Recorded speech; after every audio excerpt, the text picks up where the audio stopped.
بسم اللہ الرحمن الرحیم۔ عائشہ اسلامک ہسٹری کی پیاری بہنوں اور بھائیوں، السلام علیکم۔ آج کی اس ویڈیو میں آپ کے ساتھ ماہ رمضان المبارک کے مہینے کی فضیلت برکات شیئر کروں گی، اور ساتھ ہی ساتھ میں آپ کے ماہ رمضان المبارک کے مہینے کے چند اعمال اور چند وظائف شیئر کروں گی، اور ماہ رمضان المبارک کا خاص صدقہ اور ماہ رمضان کا مہینہ شروع ہونے سے پہلے یہ ایک خاص صدقہ ضرور دے لیں، جو آج کی اس ویڈیو میں آپ کے ساتھ شیئر کروں گی۔ میری بہنوں اور بھائیوں، رمضان المبارک دراصل قرآن کا مہینہ ہے۔ اس مہینے میں رسول اللہ صلی اللہ علیہ وآلہ وسلم کا ایک اہم معمول قرآن کریم کی کثرت سے تلاوت کرنا۔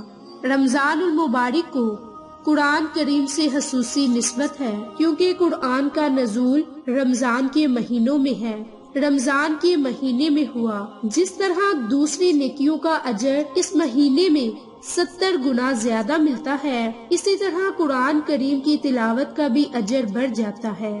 اگر عام دنوں میں قرآن کریم کی ایک حرف کی تلاوت پر 10 نیکیاں ملتی ہیں، تو رمضان میں 70 گنا اضافہ کے ساتھ ایک حرف کی تلاوت پر 100 نیکیاں نامہ اعمال میں درج ہوں گی۔ میری بہنوں اور بھائیوں، اس مبارک مہینے کی ایک اور فضیلت شب قدر ہے۔ یہ وہ رات ہے کہ جس کے بارے میں اللہ تعالیٰ نے قرآن مجید کی پوری قرآن مجید میں ایک پوری سورت نازل فرمائی، اور اس رات کو افضل ترین رات کہا، کیونکہ یہ رات 1000 مہینوں سے افضل ہے۔ اس رات فرشتوں کا نزول ہوتا ہے، اور وہ مومنین سے مصافحہ کرتے ہیں یہاں تک کہ فجر طلوع ہو جائے، اور یہ رات پہلی امتوں کی عبادت گزار بندوں سے سبقت لے جانے کا ایک بہترین موقع فراہم کرتی ہے۔ ہمیں بھی چاہیے کہ اس ماہ کی فضیلتوں اور برکتوں سے اپنے دامن کو بڑھ لینا چاہیے، اور انوارات اور فیضانات سے اپنے قلب کو منور کر لینا چاہیے، تاکہ روز محشر ہمیں بھی سامعین، ذاکرین اور اللہ کے نیک بندوں میں، اور بالخصوص حضور نبی کریم صلی اللہ علیہ وآلہ وسلم کی شفاعت نصیب ہو۔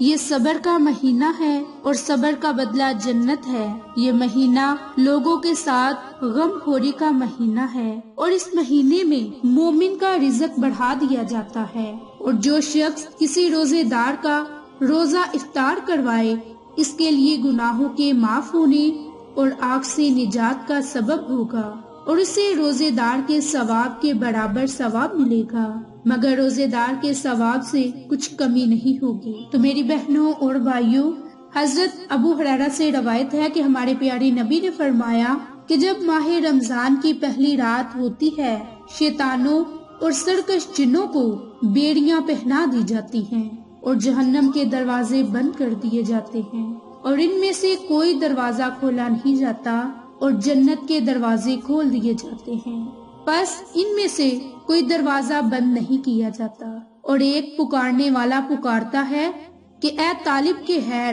آگے آ، اے شر کے متلاشی رک جا، اور اللہ تعالیٰ کئی لوگوں کو جہنم سے آزاد کر دیتا ہے۔ ماہ رمضان کی ہر رات یوں ہی ہوتا ہے۔ باہوالا، ترمذی اور ابن ماجہ۔ میری بہنوں اور بھائیوں، آپ کے ساتھ ماہ رمضان المبارک کا مہینہ شروع ہونے سے پہلے کا ایک صدقہ شیئر کروں گی، اور صدقہ کیا ہے؟ صدقہ اللہ کی راہ میں اپنے مال کو خرچ کرنا۔ اب صدقہ کی بھی 3 اقسام ہیں۔ ایک فرض ہے جسے ہم زکوٰۃ کہتے ہیں، دوسرا واجب جسے زکوٰۃ الفطر یعنی کہ قربانی وغیرہ، اور تیسرا نفلی صدقات جسے عام صدقات کو کہتے ہیں، یعنی کہ عام صدقہ کسی کی ضرورت کو پورا کر دینا، کسی کے گھر راشن ڈلوا دینا، یا کسی کو پیسے وغیرہ دے دینا، یعنی کہ اللہ کی رضا کے لیے غریب مساکین پر خیر و بلائی کے کاموں میں خرچ کیے جانے والے مال کو صدقہ کہتے ہیں۔ قرآن مجید میں صدقہ خیرات کی بہت فضیلت اور برکات آئی ہے۔ سورت انسان میں اللہ رب العزت کا ارشاد ہے کہ اور اللہ تعالیٰ کی محبت میں کھانا کھلاتے ہیں مساکین، یتیم اور قیدیوں کو۔ ہم تو تمہیں صرف اللہ تعالیٰ کی رضامندی کے لیے کھلاتے ہیں، نہ تم سے بدلہ چاہتے ہیں اور نہ ہی شکر گزاری۔ سورت بقرہ کی آیت میں اللہ کا ارشاد ہے کہ اے ایمان والو، اپنی پاکیزہ کمائی میں سے اور زمین میں سے تمہارے لیے ہماری نکالی ہوئی چیزوں میں سے خرچ کرو، یعنی کہ صدقہ کرو۔ ان میں سے بری چیزوں کو خرچ کرنے کی ضرورت نہیں جسے تم خود لینے والے نہیں ہو، جسے نہ تم خرچ کرتے ہو۔ ہاں، اگر آنکھیں بند کر لو تو جان لو اللہ تعالیٰ بے پرواہ اور خوبیوں والا ہے۔ سورت حدید کی آیت میں اللہ کا ارشاد ہے کہ بے شک صدقہ دینے والے مرد اور صدقہ دینے والی عورتیں اور جو اللہ کو خالص دل کے ساتھ قرض دے رہے ہیں، ان کے لیے یہ بڑھایا جائے گا اور ان کے لیے پسندیدہ اجر و ثواب ہے۔ احادیث کی روشنی میں صدقہ کی بہت فضیلت ہے۔ صدقہ گناہوں کو ایسے بجھا دیتا ہے جس طرح پانی آگ کو بجھا دیتا ہے۔ صدقہ رب کے غصے کو بجھا دیتا ہے اور بری موت سے ہماری حفاظت ہوتی ہے۔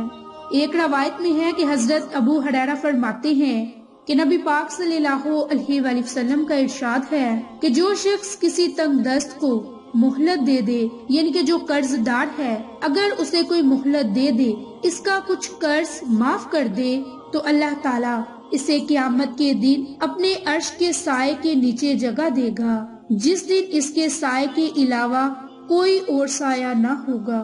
تو میری بہنوں، صدقہ کی کتنی فضیلت، کتنی برکات ہے۔ میری بہنوں اور بھائیوں، ہمارے پیارے نبی نے فرمایا کہ انسان کے جسم میں 360 جوڑ ہیں اور ہمیں چاہیے کہ ہر جوڑ کی طرف سے کچھ نہ کچھ صدقہ دیں۔ لوگوں نے عرض کیا کہ اے اللہ کے نبی، اتنی طاقت کس میں ہے؟ تو آپ نے فرمایا، مسجد میں تھوک اور رینٹ کو چھپا دینا اور موذی چیز کو رستے سے ہٹا دینا بھی صدقہ ہے، اور اگر ایسا اتفاق نہ ہو تو چاشت کی 2 رکعتیں ہی تمہارے لیے کافی ہیں۔ میری بہنوں، اب اس صدقہ کرنے کے ہمیں کیا فائدے ہوں گے؟ صدقہ کرنے سے ہم پر آنے والی مصیبتیں، آفات ختم ہو جائیں گی، عزت اور ناموس کی حفاظت ہوگی، ہر قسم کی بیماریوں کے لیے شفا ہے، مال میں برکت ہوگی، فرشتوں کا دعا گو ہونا، ہمارے لیے فرشتے دعا کریں گے، دل کی تکالیف دور ہوں گی، اللہ کے غصے کو ٹھنڈا کرے گی اور بری موت سے حفاظت ہوگی، یہاں تک کہ عذاب قبر اور جہنم سے حفاظت ہوگی، اور قیامت کی آگ برستی گرمی میں ہمیں ٹھنڈا سایہ دے گا۔ ہم جو مال اللہ کی راہ میں صدقہ کریں گے، قیامت کے دن ہمارے لیے سائبان ہوگا، ہماری حفاظت کرے گا۔ اب ماہ رمضان کا مہینہ شروع ہونے سے پہلے ہمیں کوشش کرنی چاہیے کہ ہم ان تمام مصیبتوں سے حفاظت کے لیے اپنا صدقہ کریں۔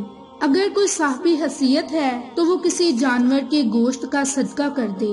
اب گوشت کی چھوٹی چھوٹی بوٹیاں بنوا لے اور اس کو 4 برابر حصے میں تقسیم کر لے۔ ایک حصہ اپنے گھر کی چھت پر ڈال دیں، دوسرا حصہ بہتے پانی میں یعنی کہ نہر یا دریا میں ڈال دیں، تیسرا حصہ کسی قبرستان میں اور چوتھا حصہ غربا اور مساکین میں تقسیم کر دیں، کیونکہ انسان 4 عناصر کا بنا ہے: پانی، مٹی، ہوا اور آگ۔